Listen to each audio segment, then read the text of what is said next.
You're listening to VerySpatial Podcast, episode 711, March 19th, 2023. Hello and welcome to a very special podcast. I'm Jesse. I'm Sue. I'm Barb. And this is Frank. And this week we have a few interviews from the North Carolina GIS Conference that we're going to talk about. But I don't know, is there anything else that we want to touch on before we jump to the interviews? I don't know. Tomorrow's the first day of spring, but some places probably don't know it. So we're down in the south, and we're about to get another freeze warning tonight. Yeah, March is very winter, spring for us too. So, Yeah. Climate change is changing the climate. Well, yeah, it's highlighting the change. Changeable This week. So Apparently, sometime in the last couple of months, GLONASS has launched a new device. So, hey, that's closer to a complete constellation again, right? Yeah. There was a satellite I saw in the news that is being retired, going away. NASA, it's a whole subsystem that's going away, which is too I bad. don't remember what that was. That was one of the ice observation ones, wasn't it? Right. And it's a whole thing. We just not going to look at that anymore, which, it's too bad. But well, I mean, they've replaced it with other better resolution versions. And as we know, a lot of the ones have been so successful that they go well past their expected lifetime anyway. And so yeah, and then there's a few Esri announcements this week. I wasn't really paying that close of attention because our particular license basically doesn't give us all that yet, and I'm working on fixing that problem. But there were some new things that I saw in emails and stuff. What's kind of they're changing the name of intelligence analyst, and I haven't checked to see if it's an actual separate install like Drone to Map is basically ArcGIS Pro. I'm wondering if this is going to be the same thing as a separate piece of software. Well, ArcGIS Pro Intelligence was essentially... Well, that was an extension. Yeah, but I think All Source is the new Source, that's intelligence-focused. Yeah. Yeah. Curious to see whether or not that's a separate piece of software. Was it Insights also that was changing? Possibly. I know that you can now do analysis in the current map viewer. So you don't have to now go back to Map Viewer Classic as of, I guess it was actually before our last episode, but yeah, they rolled that out in the last update. And it's not all of the analysis you could do in Map Viewer Classic. So there are some that you might still have to go back to Map Viewer Classic to do, and they don't all work the same way. So it's just, if you're using analysis in the cloud, check out what it does now. Yes. Have you messed with Insights ever? Not in at least 2 years. Yeah, I was going to say when it first came out, whenever that was, but it's a vastly different interface it's like radically different. It's like going to a whole different company's suite of tools, and it's a little disorientating. It took me a while to figure out, okay, how do I get this thing in here? I'm hoping that they align those tools sooner than later. Well, they've added a lot to their education offerings as part of their Teach Modern GIS. So I haven't seen anything beyond the email, but they were adding a lot of basically walkthrough trainings for educators and for users, which is always very useful. So not software, but training. Yeah, not software, but trainings on software, specifically for K through 12 and higher education. Yeah, I really want a good one for Experience Builder. Experience Builder, because I launched that thing and I was like, what? And I did the same thing, and I went, I'm not ready to. I don't have like 2 hours to delve into this right now, so I haven't really used that because of that. But I gotta catch up on it and some other things. But that's it, right? We're the olds. We know how this works, so we'll just do it over here as opposed to going to the new stuff. And most of the students, most of the people coming into this industry really should be starting with the new stuff because there's not really a reason to learn it the way we learned it because that's not the way it's going to be. Yeah, I mean there's a transitional period though, because a lot of people still out in the industry do it. I understand that, but again, I'm talking about the new people. Don't need to learn it the old way just to then use the new tools. Yeah, my issue with Experience Builder, for example, was it felt like the deep end of the pool or the kiddie pool, because there's the other one I cannot remember. You can build like a little bit like Map Builder or something like that, where it's relatively shallow. It doesn't do a lot. And you go, oh, I like to change this so it does this and that there. And you go, okay, use Experience Builder. I'm like, wait, that's way more complicated than what I'm looking for to do some lifting here. So I kind of wish they had an intermediate product that allow you to customize a little bit more without getting quite into those weeds. Because from me personally, with my experience, no pun intended, to some extent, Experience Builder, I'm like, just give me the code. I'll just code it. It'll be quicker for me to do it that way. But I get the role of Experience Builder. Well, it's the no-code solution, right? It's you can do all the things that you could do in code, but you don't have to know how to code.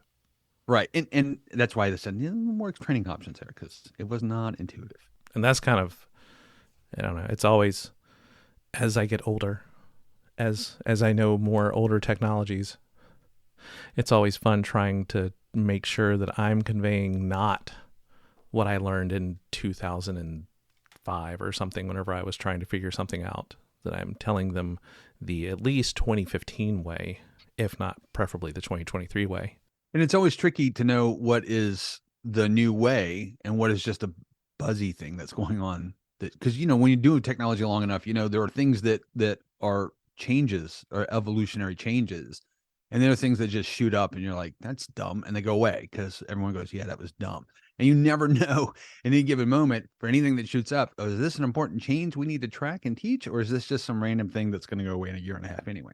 I also find that sometimes I have to dial back from discussing the struggle, from imparting the struggle to them when I realize, oh, you know what? The way this tool is now, there is no struggle.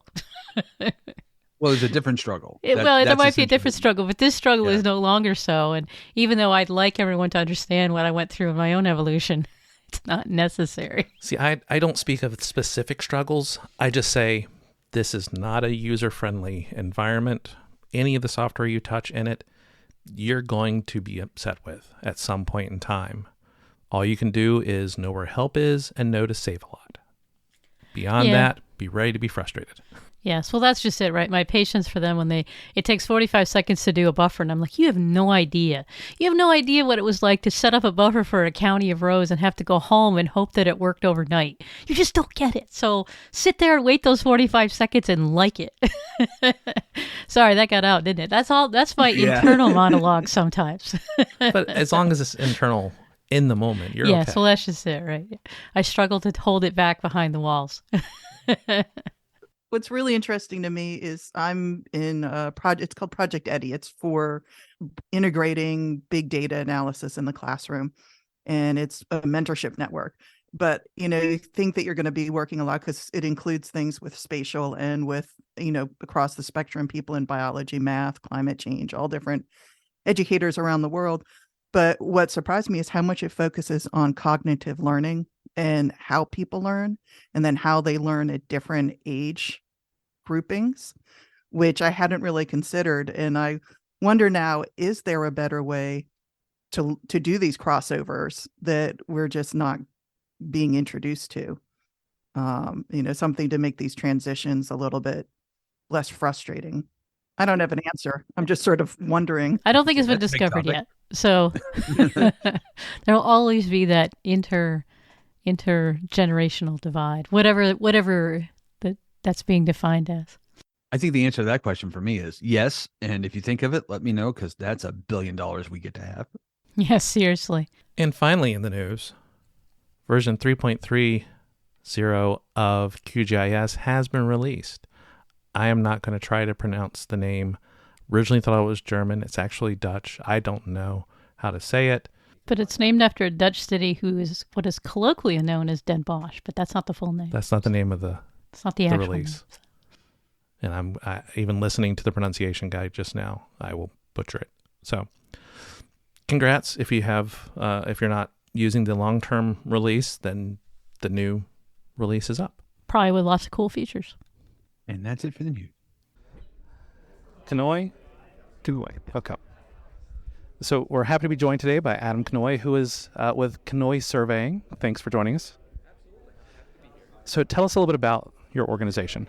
So what we do, we're obviously surveyors. So we do anything from my neighbor wants to put up a fence. Can you help them do a survey so we make sure we know where that boundary line is and they're not encroaching on us and we're not encroaching on them, all the way up to major developments of 100+ acres with thousands of units, in that hundreds of acres. We also do LiDAR. We do topographic surveys. We work with GIS people on cataloging their data, getting stream data, whether it's cross sections or any other topographic information. Really, our goal is to collect data, certify to the accuracy of the data, and provide our client with what they need to do the next step. Of course, we were talking before we got on air that, you're surveyors at a GIS conference. Right. And so tell us why you're at the North Carolina GIS conference today. Well, I'm here to be a surveyor for GIS professionals. So I recognize that GIS professionals should take our data and they're going to catalog it and map it, whether it be using ArcGIS, GRASS, Cloud Compare, whatever software they end up using.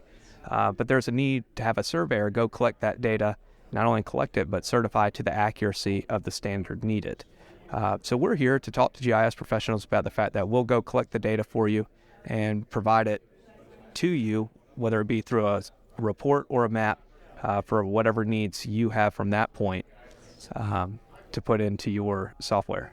Okay, so let's talk about some of the products that you've worked on recently. So can you give us some examples, both in terms of kind of the traditional surveying and maybe even using LiDAR? Are you using aerial LiDAR or are you doing surface LiDAR? Right now, surface LiDAR, we have been testing out aerial LiDAR with the drone, specifically DJI.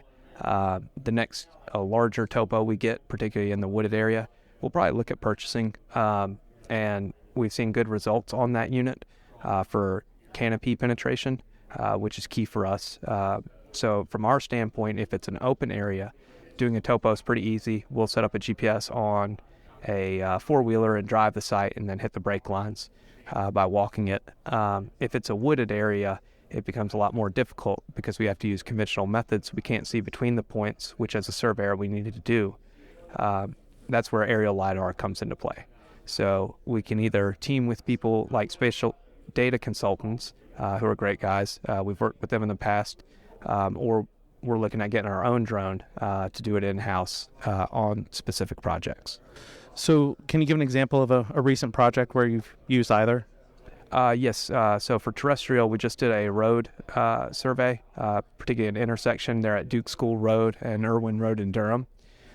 We like to use terrestrial scanning there when possible.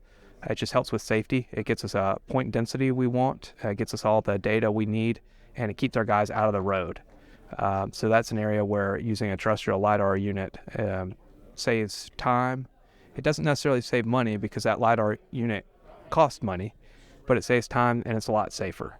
Then we tie it down to our conventional control that we've already established. That's how we certify the accuracy. And then we can give our client what they need, whether it be the point cloud or whether it be, in this case, it was drawing a topo and planimetric data off the cloud. So they didn't want the cloud. They really just wanted a survey. This was just the easiest path to get there. So there's whole sections of questions we could go into about terrestrial LiDAR, but instead I want to jump to what we were talking about earlier, and that is, we're here for a GIS conference, but GIS is part of this larger geodetics conversation and movement of data. So can you talk a little bit about, from a surveying perspective, the relationship that exists between GIS professionals and surveyors and people who are doing various types of geodetics collection?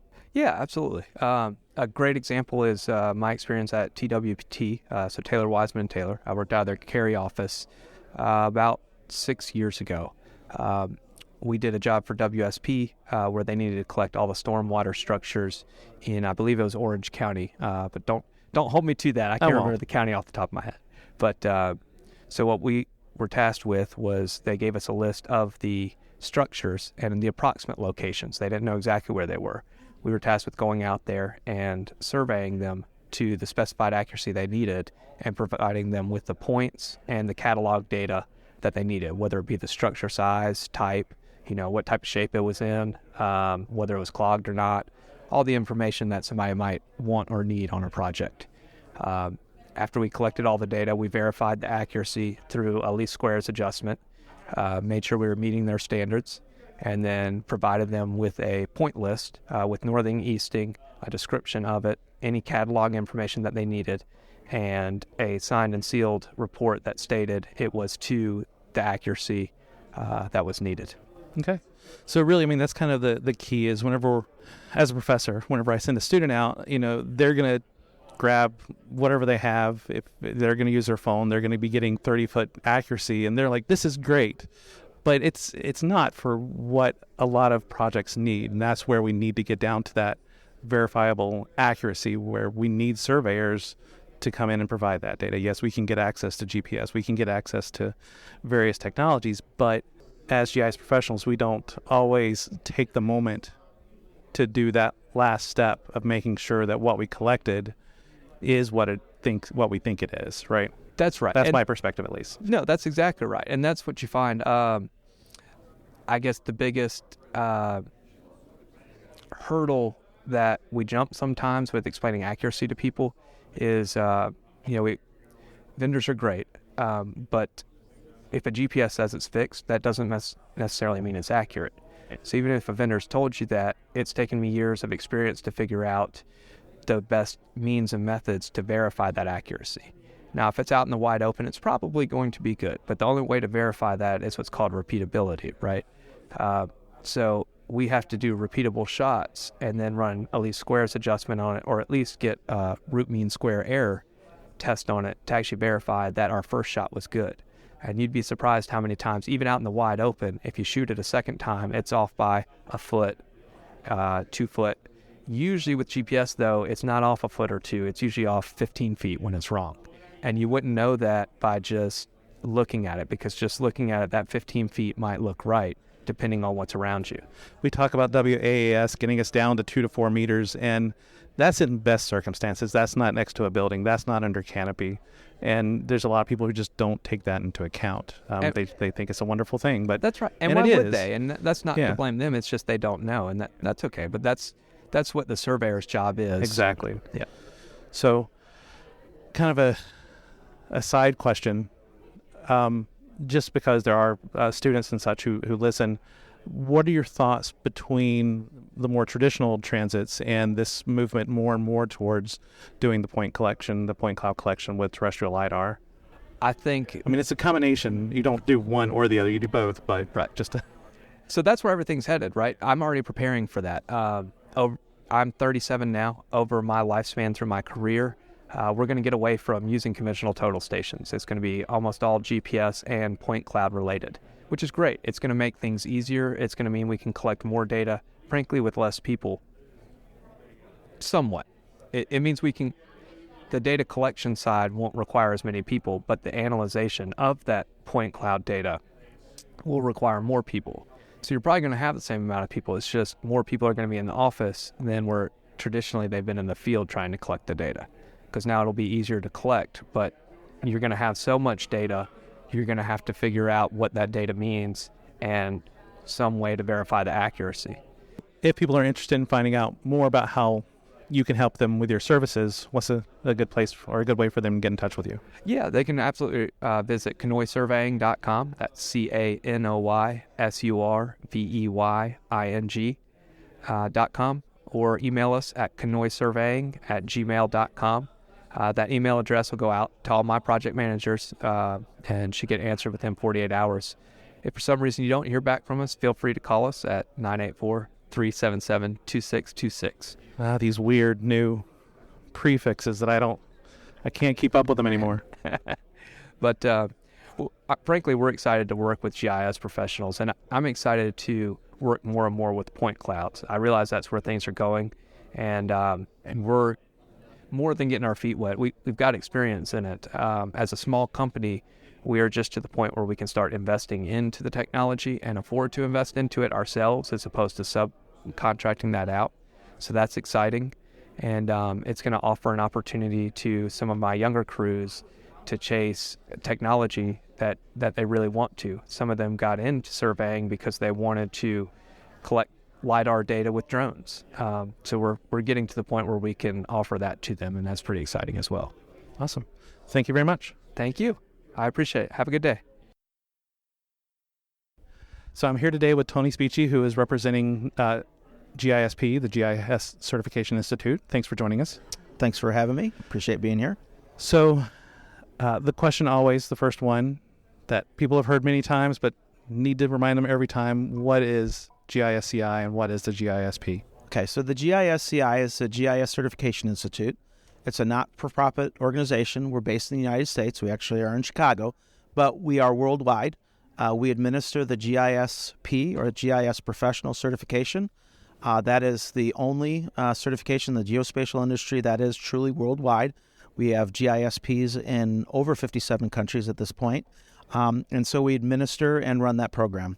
So whenever we look at this organization, it's new still. I mean, I think there's been a lot of conversations over the last, 15 years?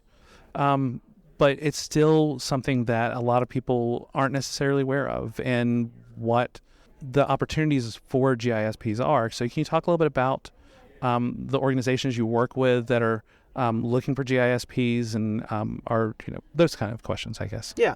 So we actually are celebrating our 20th anniversary.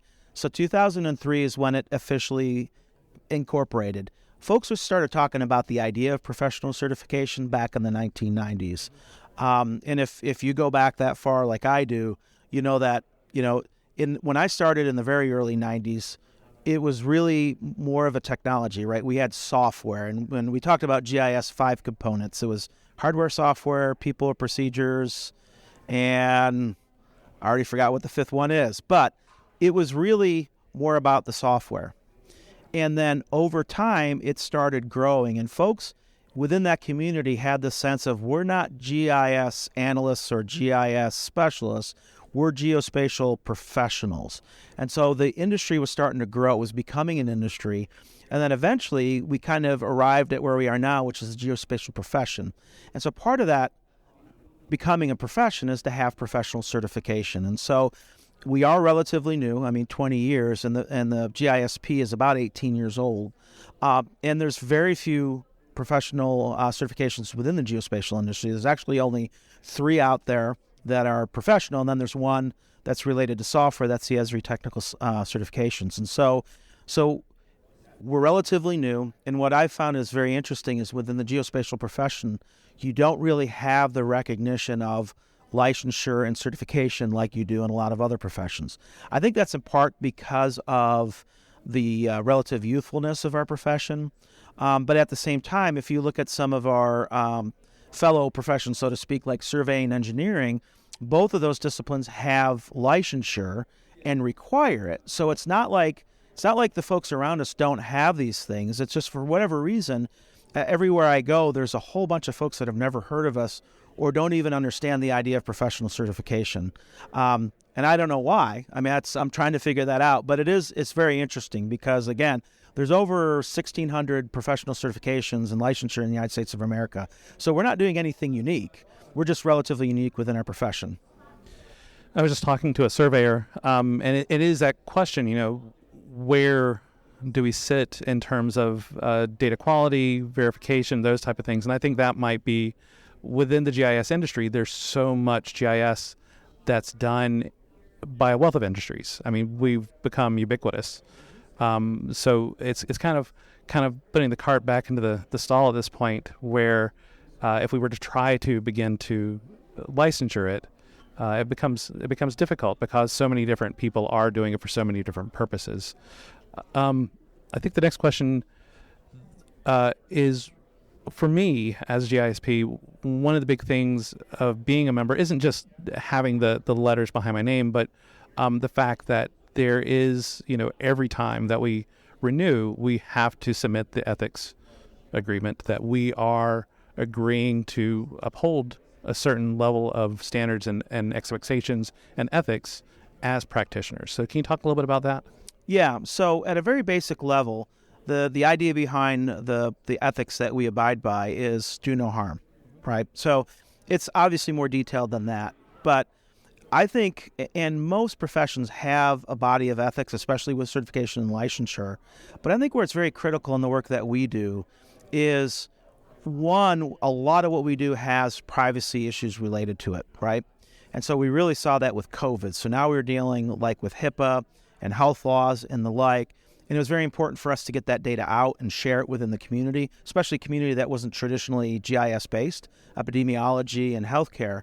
But at the same time, we had to do it in such a way that met those privacy standards and followed those guidelines. And so that's where ethics comes in, right? It's not only doing what's best and doing no harm, it's recognizing that there is the potential to do harm and educating yourself in that field. And so one of the things I do on the side is I'm an EMT, so I understand HIPAA and privacy laws, but a lot of folks that were getting involved with these dashboards and stuff didn't, and maybe had a sense of, and so they had to educate themselves and make sure they do that.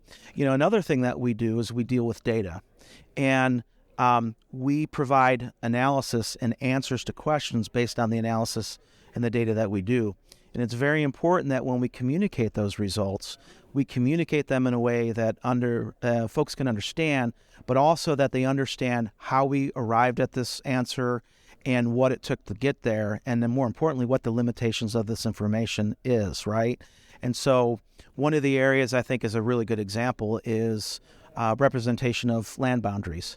I can make a map that shows the parks or recreation areas and stuff like that, and it's a good description, but it's not a legal description. And so it's very important that as a GISP, we make sure that people understand that this is just a representation of the boundary. It's not the actual boundary. If you want to know the actual legal boundary, then you need to refer to the appropriate organization or government entity that maintains that data, or a licensed land surveyor. And so really it's understanding the idea of doing no harm, but really making sure that you educate yourself in these different areas so that you are not unintentionally doing harm. Now, something a little bit more recent is the pre-GISP option. So can you talk a little bit about that and what it offers to people who don't have that full years towards service that is needed for the full GISP? Mm-hmm. So the pre-GISP program is in development right now.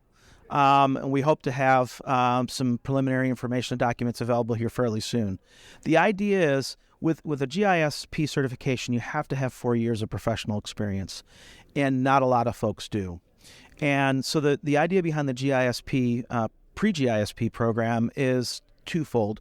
One is it's to create an avenue for folks coming out of college or relatively new in the industry to get involved in the process to start that path and that journey towards the GISP. So in that regard, it's it's a little self-serving. But the other idea behind that is, in order for our profession to grow, whether we're recruiting GISPs or not, we need professionals that are going to help grow the industry and move it forward. And so what we want to do is we want to educate these young folks and say, this is how you become a professional. Not a GISP necessarily, but a professional. And so when you leave college, you need to consider further education, because GISPs are constantly educating themselves, and geographers should be too, right? Our industry changes every day. If you don't keep up, you're going to get left behind. So you have to invest in yourself. And then the second piece of that is to being involved in the community and being present in the profession.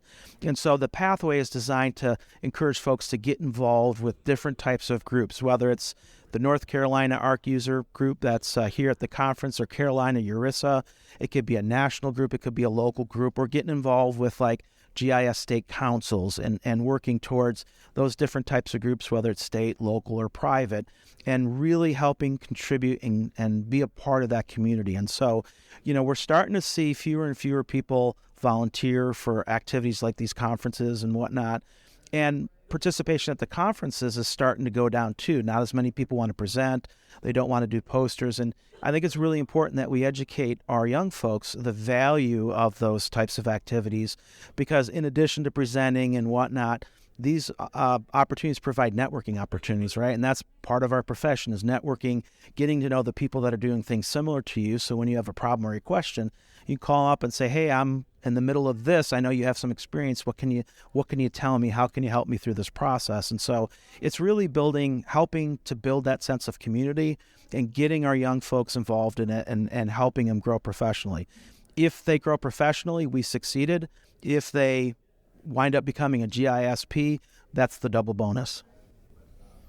Now, is there, if I remember correctly, there's an event going on at the AAG conference to talk about the pre-GISP. Is that still going on this year? Yeah, that is correct. So the gentleman that's kind of leading the program, Dr. Joachim Albrecht, will be there, and he's going to lead. There's at least one session. I think there might be a second session. And so that's an opportunity to basically get together and talk about the program and the next steps and how we can help move it forward. Okay, so people who are going to go to the American Association of Geographers can check that out in Denver. Absolutely, yeah. If you look on the agenda, it should be under the category of GISCI, and look for Dr. Joachim Albrecht as well as a speaker. I don't have the schedule. Oh, no, it's okay. It's a big schedule, so I can't remember any. I don't even remember when I'm supposed to be presenting that week. So, anything else you want to highlight about GISP or GISCI? Yeah, just really what I would encourage folks to do is just go to our website, gisci.org, and check it out. If you're interested in becoming a GISP, create an account and get started. It doesn't cost you anything to start. We'd love to answer any of your questions, and we'd love to talk to you about the benefits of professional certification and the importance. But the thing I really want to stress is that in order to be a geospatial professional, you really need to invest in yourself, and you need to invest in the community. And those are the types of activities that help enrich our profession. And that's really what we stand for, is growing folks as individuals and growing folks as a profession so that we can move our profession forward. Okay. Thank you very much. Thank you. Appreciate being here. These interviews from North Carolina GIS Conference hopefully will remind you that there are lots of conferences out there and that you're planning to go to some in the near future. If you'd like us to mention your event in the podcast, send us an email to podcast@veryspatial.com. If you'd like to reach us individually, I can be reached at sue@veryspatial.com. You can reach me at frank@veryspatial.com. I'm Barb at VerySpatial.com. I'm available at Kinda Spatial, and of course, if you'd like to find all of our contact information, head over to veryspatial.com/contacts. As always, We're the folks from VerySpatial. Thanks for listening. We'll see you in a couple weeks.